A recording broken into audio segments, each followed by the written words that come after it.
Hello gamers, I'm Jonathan Pruitt, and this is Jim Davis. Tarrasque not what you can do for the party, but what the party can do for you.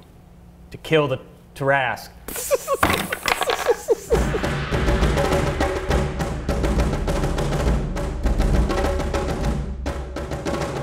All right, Jim, one of the most feared monsters in the book. Right. The Goblin. The Goblin. No, wait, no. What? No, the Terrasque. Yeah, right. That's the show. Yeah, that's. Yep. Oh yeah, we're doing Tarasques. But yes, the D&D kaiju, the beast to end all towns. Yes. Godzilla, however you want to say it. Absolutely. The Tarrasque. The apocalypse monster. The apocalypse monster. The end of all things. The Omega. So we've never actually fought this beast. In all of our combined years of Dungeons & Dragons, neither of us have actually been in a fight where we fought the Tarrasque. It's featured in a couple of campaigns. The Round Table DM one that we did, where everybody took a turn DMing. Yeah, the Tarrasque was kind of there. But we didn't engage with it. We didn't engage with it. In some editions of D&D, you look at it and you're just like, how in the world do you kill this thing? Yeah, and we just never play at that high enough level for long enough to be like, well, what else are we going to kill? Let's fight a Tarrasque, where you have to take it to negative whatever and then cast a wish, you know, and bury it 100 miles or whatever. Yeah. So this conversation will be mostly academic. Sure. Let's start with what we know. Let's break the Tarrasque down. So the Tarrasque, just kind of going through the stat block in the monster manual, there are some things that jump out. It's got a really high armor class. Yeah. So whoever's going to be fighting this thing needs to reliably be able to hit that armor class 25 or above. That means you're really going to want advantage on those rolls as much as possible, which if you're not playing with the optional flanking rule from the DMG, can be difficult to achieve. It's hard to knock this thing prone. Yeah. It's hard to get it in situations where there's going to be advantage imposed on it. It's hard to make spells stick to it. Although curiously enough, even though it has legendary resistance, its dex save is really bad. Yeah. So if there's a way that you can kind of impose disadvantage on its saving throws, it'll have no advantage on that magic save and a +0 modifier for dex. But kind of backing up a bit, it's got a boatload of hit points. But unlike other editions of D&D, there's no regeneration this edition. That is true. So those 600 some odd hit points that it has, that's it. It's static. Yeah. And to me, that's its weak point. Really, the Tarrasque was doomed once they statted it up, because as soon as you give something stats, the players are going to figure out a way to kill it. But I think it's the fact that you can do enough hit point damage to it. It'll eventually die, not necessarily going to come back.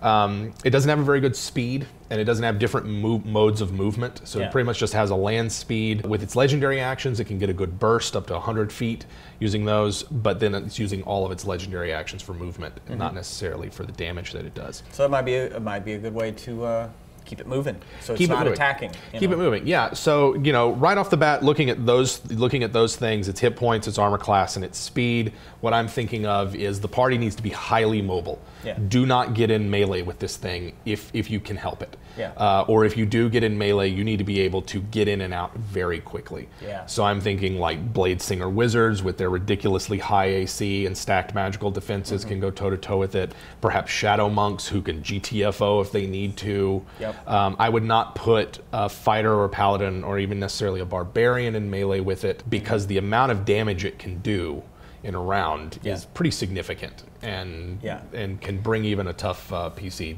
out in a round or two. Well, unless you have multiple, because if it focuses all of its, 5 attacks? It's 5 attacks, yeah. I mean, it can be a lot. Even just using the average damage, those 5 attacks is probably going to be over somewhere north of 100 hit points that they're going to do. Barbarian, Raging is probably going to be able to withstand that, but other classes might not be able to. So to me, one of the big advantages of the Tarrasque is that it's a big, dumb monster. It's going to hit hard, it's going to tear through buildings, it's going to do a bunch of stuff, but if you don't let it near you, sort of swarming around it, picking it off, then maybe the Tarrasque fight looks a bit more like the Superman and Doomsday fight from those of you who remember the Death of Superman story arc, where Doomsday sort of like wreaks a path of destruction across the countryside. Yeah, it goes across like 10 states. Yeah, while the Justice League tries to stop it. And so maybe that's what a fight with the Tarrasque looks like, is the players doing everything they can to hinder the movement of this thing, render it immobile as much as possible, hitting it with ranged attacks. Don't target it with spells. Most of your major attack spells are going to bounce right off of it. Or come back at you. Or come back at you. It's got magic resistance, which in this edition I find pretty weak. It's pretty easy. All you have to do is impose disadvantage on the saves, bestow curse if you can make it stick, sorcerer's heightened spell. This might even be where the arcane trickster's ability to impose disadvantage on saves actually comes in handy. It's going to be hard to make spells stick, but you should try. Yeah. I'm thinking fairy fire, anything that can force a dex save that's going to hurt it. Personally, if I was fighting this thing, I would bring 5 fighters, all of them ranged with longbows on flying carpets, and just have it pick it off one by one. Probably Eldritch Knights so that they can make their own ammunition magical, but that's how I would kill it. If you asked me to go fight a Tarrasque, they can stay outside of its frightful presence range, 120 feet. Yeah, that's what I would do. 5 longbow fighters on flying carpets. Well, yeah, so that frightful presence, that's a big hurdle to get over. That is a big hurdle, and is really the only ranged attack that the Tarrasque has. And it's not so much an attack as it can, any number of targets that it's aware of within 120 feet have to make this save or be frightened.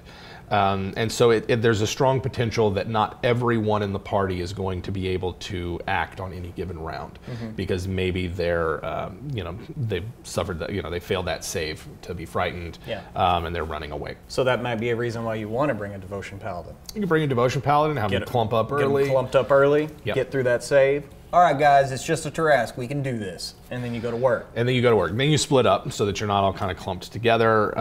Like I said, I really think that it's, in this case, with something as big and nasty as the Tarrasque, it's a sucker's game to get into melee. However, there is a part of me that feels like that using true polymorph or shape change, that you could get a grappler, a dedicated grappler big enough, like say a cloud giant or a storm giant, that they could actually wrestle the Tarrasque to the ground.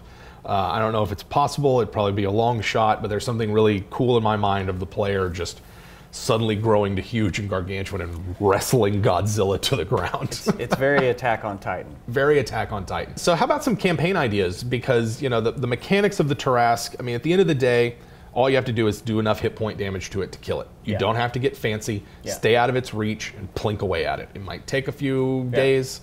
But it'll die. But to me, the campaign implications and what you can do with a Tarrasque are also really fun.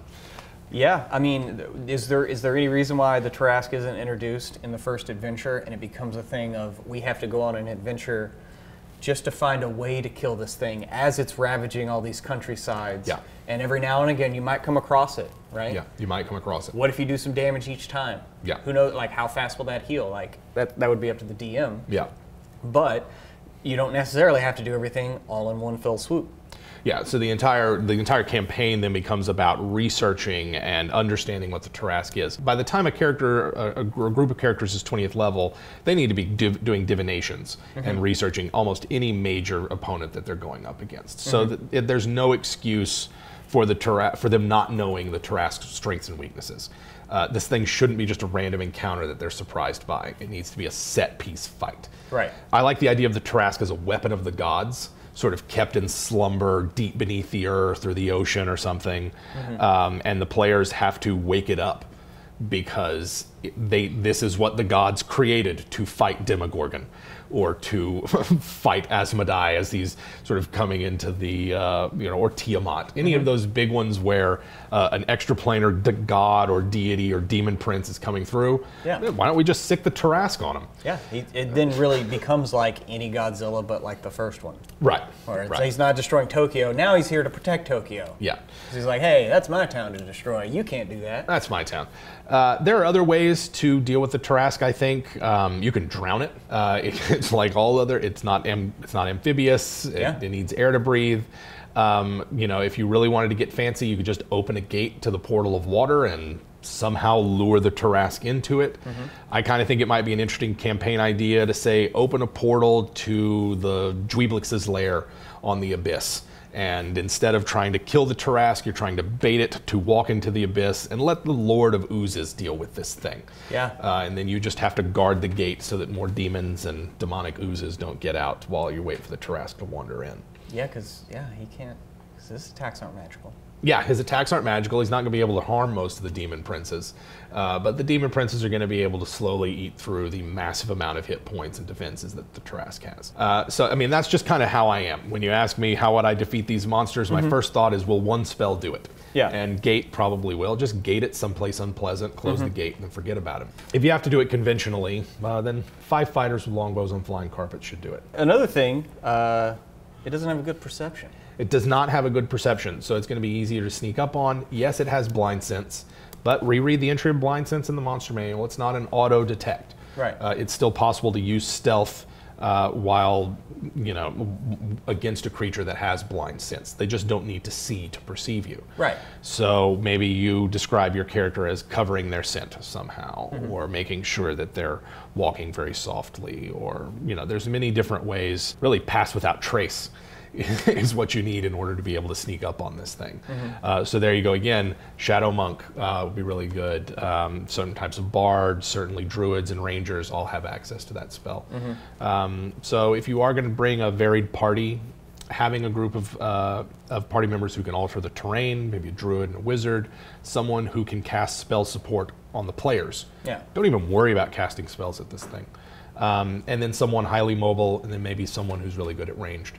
Would be able to take this out in a more balanced party. For higher level play, like you said, 20th level, they should be divining and everything. Yeah. What about preparing the battlefield in advance? So if I'm like a more traditional Dungeons and Dragons party and not like the hyper-focused, specialized, the kill team to go take this thing, I might have like a druid control weather for a week in advance to make the terrain that you're going to fight the Tarrasque on as muddy and difficult to maneuver in as possible. Just flood an area so that this giant monster has to fight in the mud, in the rain, and just make it a hindrance to it. There's a part of me that kind of remembers when an Attack on Titan, where they're trying to attack the female Titan, and they've got lured her into the woods, yeah, and all of the ropes and chains and nets that they're trying to use.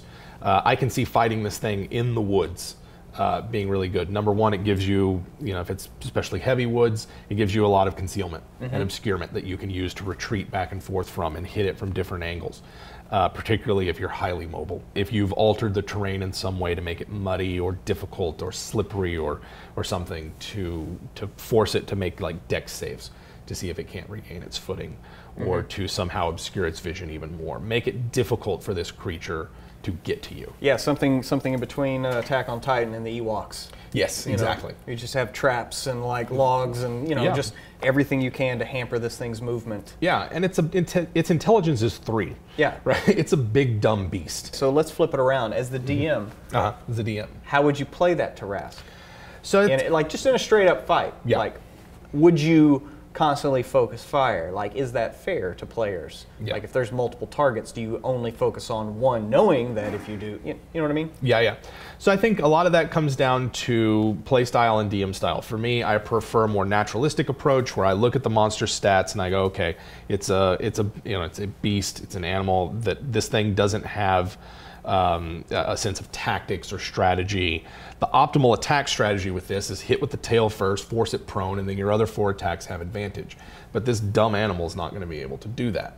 So I probably would focus fire on the most obvious threats first, and then go for, have this thing attack whoever did the most damage to it in any particular round. That would mean that it is probably easier to fight than if you were taking this monster and playing it as if it were intelligent, right? That's another way that the DMs can kind of confuse the players. Maybe the Tarrasque shows up and does the most optimal thing in any given round and targets the people who are the biggest threat to it, even if they're not the most obvious threat. Right. And then that might make the players go, who in the world is controlling this Tarrasque? Yeah. Or maybe they just get really mad at the DM and go, hey, you can't do that. This thing's a dumb animal. Right. Obviously, if you've got like a Blade Singer tank that's trying to use a really high armor class and stacked magical defenses to tank this thing, or to go toe-to-toe with it, maybe the Tarrasque fights it for a round or two before getting bored and going after easier targets. Maybe it just uses its sheer mass and size to ignore whatever's going on around it and proceed towards attacking whatever it's been set after. Yeah.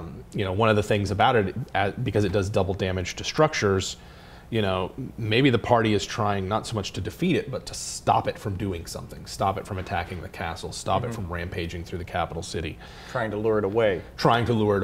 Think of this monster in terms of something other than just a slugfest, and make it make it more interactive and make the goal of the Tarrasque encounter something other than this thing needs to die at the end of it. Never know. Never know. So once again, thanks for watching WebDM. Go ahead and subscribe. Let us know in the comments. Head on over to Facebook. Like us over there. Tell your friends about us. Come on back next time. We can't wait to see you. Have a good one.